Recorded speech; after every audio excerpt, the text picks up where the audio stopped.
भगवान श्री कृष्ण गीता में स्वयं कहते हैं कि कर्म की गति गहन है, कर्म की गति अत्यंत अटपटी है। जो जैसा कर्म करता है उसको वैसा ही फल मिलता है। अगर हमने मिर्ची बोई है तो हमें मिर्ची ही मिलेगी, ना कि आम। और हमने आम बोए हैं तो हमें आम ही मिलेंगे, ना कि मिर्ची।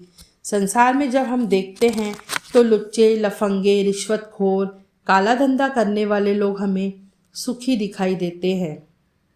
वहीं जबकि हम देखते हैं न्याय, नीति, सच्चाई, धर्म के अनुसार पवित्र जीवन बिताने वाले लोग हमें दुखी दिखाई देते हैं।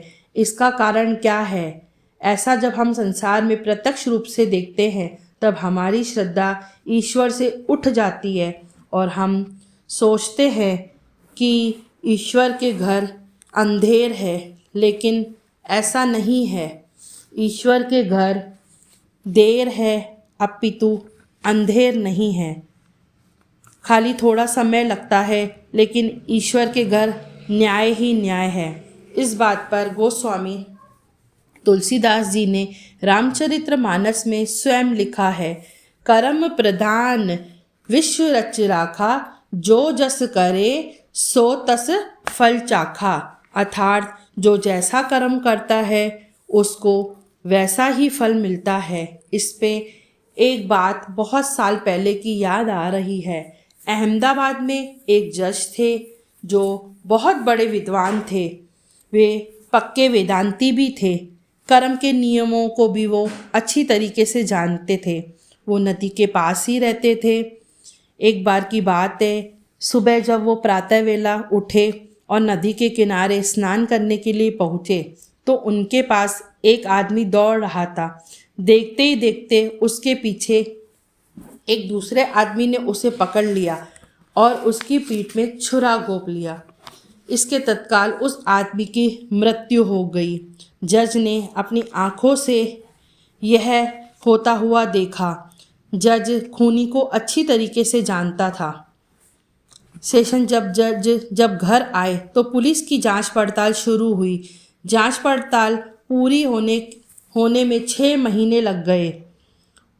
जब जज की अदालत में पुलिस ने मुजरिम के सामने खून का केस दर्ज किया तो सेशन जज ने देखा कि उस दिन असली खूनी, जिसको उन्होंने अपनी आंखों के सामने देखा था, उसके बदले किसी दूसरे आदमी को इस अपराध में पकड़ लिया गया है और उसके सामने पेश किया गया है।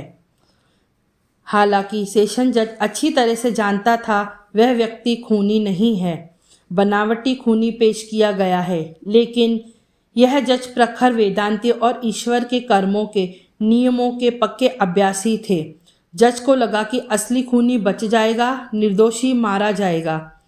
पहले जज ने उस मुजरिम को अपने चैम्बर में बुलाया गुप्त रूप से और कहा कि क्या तुमने यह खून किया है? तब उस आदमी ने कहा कि साहब, मैं बिल्कुल निर्दोषी हूँ, मैंने खून नहीं किया। पुलिस को उसकी खूनी नहीं मिला। उसने मेरे पहले दोषों के आधार पर मुझे पकड़कर मेरे विरुद्ध केस तैयार किया है तथा कोर्ट की नज़रों में कानून के आधार पर मुझे खूनी साबित किया है। जज ने कहा कि वह हकीकत जानता है, उसकी आंखों के सामने ही यह काम हुआ था। तू निर्दोष है, यह भी मैं जानता हूँ, परंतु मेरे जजमेंट में यह बात नियमानुसार ला नहीं सकता। कानून गवाहों के साक्षी के आधार पर चलता है। साक्षी तुम्हारे विरुद्ध होने के कारण तुम्हें खूनी मानकर फांसी की सज़ा तो मुझे देनी ही पड़ेगी, परंतु ईश्वर के बनाए हुए कर्मों में कहीं गलती तो नहीं। इस बात पर विश्वास करके मैं तुम्हें यह सवाल पूछता हूँ, तुम मुझे ठीक ठीक जवाब देना। मरते समय जरा भी झूठ मत बोलना। मेरा यह सवाल है, क्या भूतकाल में तुमने किसी को खून किया था?